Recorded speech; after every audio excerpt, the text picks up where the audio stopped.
Good morning, everyone. I wanted to do a quick video on the eighth king of Revelation. A few months ago, I did do a video on the eighth king of Revelation, but I wanted to do rather an update on my thoughts concerning this. I do believe that the Lord led me in the video that I created, or that not me, the Lord created through me about 8 months ago, 7 or 8 months ago, concerning the eighth king of Revelation and whether or not that would be Pope Francis. As we know, Benedict resigned, but he is still alive, leaving two popes technically alive. Revelation 17, let me see here. Revelation 17:10 says, "There are also 7 kings. 5 have fallen, one is, the other has not yet come, but when he does come, he must remain only for a little while." Now, I'm under the impression, and let me read you the King James Version as well, there are 7 kings. So there are 7 kings. Now, in my opinion, this is not talking about kingdoms. This is talking about literal kings.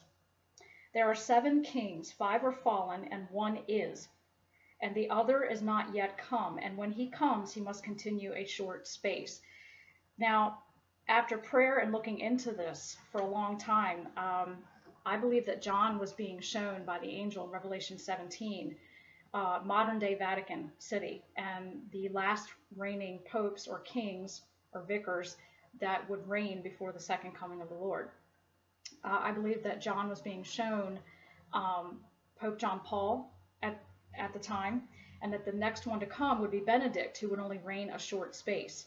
So who is this 8th king possibly? Now, I'm leaving room for speculation because we're all learning. We all see through a glass darkly, but I'm still under the impression through prayer, since Pope Francis has not given the inclination that he's ill or that he's going to pass away anytime soon, or that he's resigning, which still leaves Pope Benedict alive.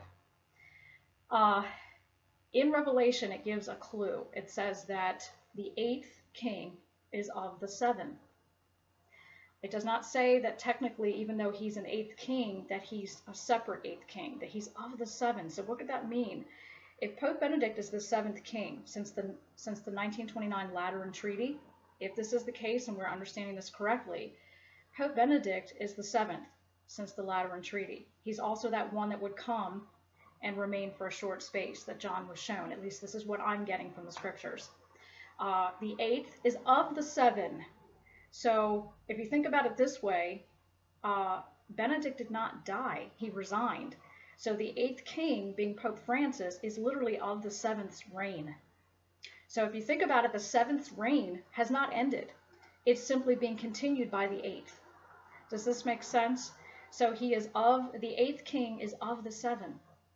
And I pondered over that for a long time and wondered, how can this be, Lord? You know, he's either the 7th or he's the 8th. How can the 8th king be an 8th, but yet of the 7?